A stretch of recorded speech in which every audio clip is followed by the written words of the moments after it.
Hey everyone, तो आज हम हमारा इनवर्टिब्रेट्स की 6th क्लास में जिसमें हम पढ़ेंगे प्रोटोजोआ की जो सब किंगडम है उसका एग्जाम्पल कौन सा था। अमीबा के अंदर हम पढ़ रहे थे इसकी जनरल कैरेक्टरिस्टिक्स। तो आगे है कि कॉन्ट्रैक्टाइल वैक्यूल होता है उसमें। तो कॉन्ट्रैक्टाइल वैक्यूल किसमें हेल्प करता है? ऑस्मो रेगुलेशन में। ऑस्मो रेगुलेशन क्या होता है कि हमारी जो अमीबा की बॉडी होती है उसके अंदर आयंस वगैरह वाटर वगैरह होते हैं, तो उनको क्या करना है, एक स्पेसिफिक उनकी एक लिमिट होती है, तो उन लिमिट तक उनको क्या करना होता है, मेनटेन करना होता है कि उनके अंदर बॉडी के अंदर ज़्यादा वाटर ना चला जाए, ज़्यादा आयन कंसनट्रेशन ना हो जाए। तो जिससे क्या होगा कि बॉडी कंसनट्रेटेड ज़्यादा हो जाएगी, तो उसको क्या करता है, मेंटेन करता है। कौन करता है? Contractile vacuole. तो कॉन्ट्रैक्टाइल वैक्यूल जो भी एक्स्ट्रा वाटर होता है उसको क्या करता है, एक्सपेल आउट करता है, बॉडी से सेल से बाहर निकालता है। ठीक है, आगे इसके अंदर होता है फूड वैक्यूल। फूड वैक्यूल कब यूज़ होते हैं?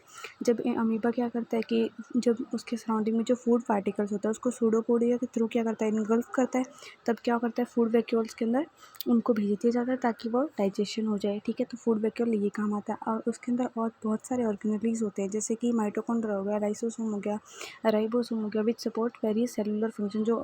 जो भी सेल के बहुत सारे जो अलग अलग फंक्शन उनको क्या करता है, सपोर्ट करे। जैसे माइटोकॉन्ड्रिया आईटीपी वगैरह के लिए, लाइसोसोम जो भी प्रोटीन या फिर कुछ भी एक्स्ट्रा मतलब मटेरियल को क्या करता है, डिग्रेड करने में, राइबोसोम प्रोटीन वगैरह सिंथेसिस के लिए।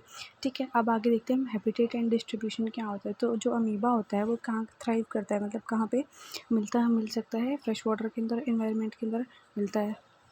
तो क्या करते हैं कि फ्रेश वाटर के अंदर मिलता है। ठीक है, जैसे कि पॉन्ड्स वगैरह हो गए या फिर स्ट्रीम्स वगैरह होगी, जो क्या होगी, जिनके अंदर डिकेइंग ऑर्गेनिक मैटर ज़्यादा मिलता है ना, तो उनके अंदर क्या करता है, अमीबा ज़्यादा मिलता है उन वाटर के अंदर। ठीक है, जो भी ये क्या है, फ्रेश वाटर है। इट इज़ कॉमनली ये ना मोस्ट जो नमी वाली सॉइल है उसके अंदर भी मिल सकता है। ठीक है, ऑन एक्वेटिक प्लांट्स के ऊपर भी मिल सकता है।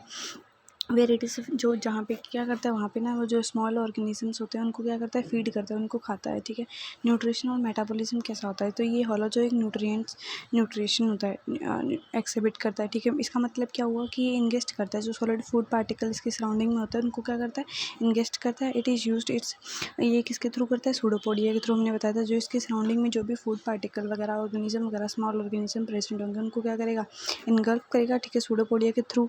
हाँ, ठीक है, फॉर्मिंग आगे क्या करता है, उनको अंदर लेने के बाद फूड वैक्यूल के अंदर उनको क्या करता है, फूड वैक्यूल फॉर्म करता है, उसके अंदर उनको भेजता है जो भी फूड पार्टिकल या फिर स्मॉल ऑर्गेनिज्म जो भी इसका प्रे वगैरह होगा उनको फूड वैक्यूल के अंदर भेजा, उसका डाइजेशन हो जाएगा। ठीक है, तो रेस्पिरेशन इसकी कैसी होती है, एरोबिक होती है, मतलब कि ऑक्सीजन वगैरह लेता है ये, मतलब एयर नेसेसरी है।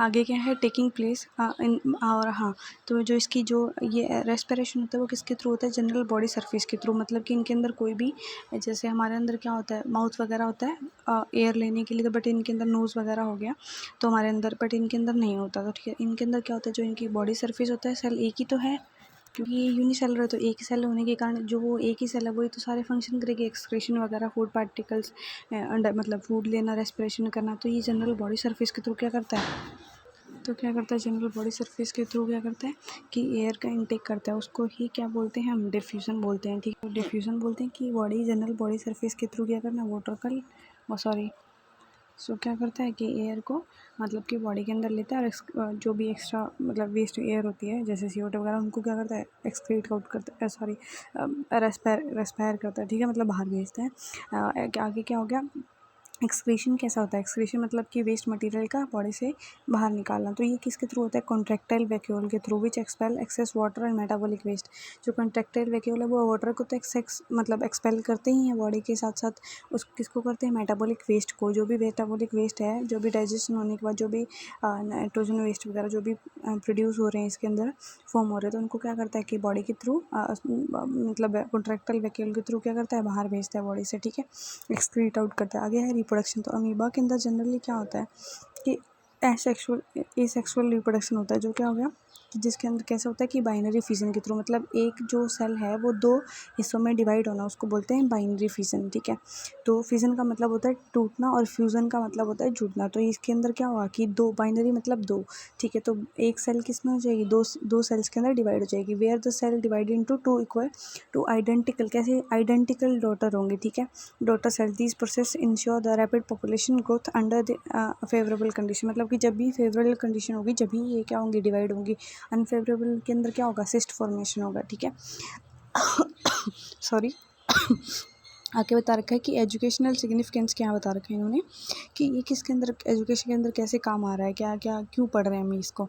ठीक है, ड्यू टू इट्स साइज़, जो इसके साइज़ के कारण, सिंप्लिसिटी के कारण और ऑब्जर्वेशनल बिहेवियर के कारण। ठीक है, amoeba serve as excellent model organism in the biological study. तो अमीबा एक एक्सीलेंट मॉडल है क्योंकि इसकी साइज़ के कारण, इसकी सिंप्लिसिटी के कारण, और क्या हो गया, और एक एक्सलेंट मॉडल है। ठीक है, बायोलॉजिकल स्टडी के अंदर, और a particular in understanding cellular function like movement, feeding and reproduction. तो और जैसे कुछ एक पर्टिकुलर जो क्या होंगे, मतलब सेलुलर फंक्शन क्या क्या होंगे, जैसे मूवमेंट कैसे करता है सूडोपोडिया के थ्रू, फीडिंग कैसे करता है, और रिप्रोडक्शन कैसे करता है। तो ये सब भी हम किसके थ्रू चेक कर सकते हैं, स्टडी कर सकते हैं, अमीबा के अंदर कर सकते हैं। ठीक है।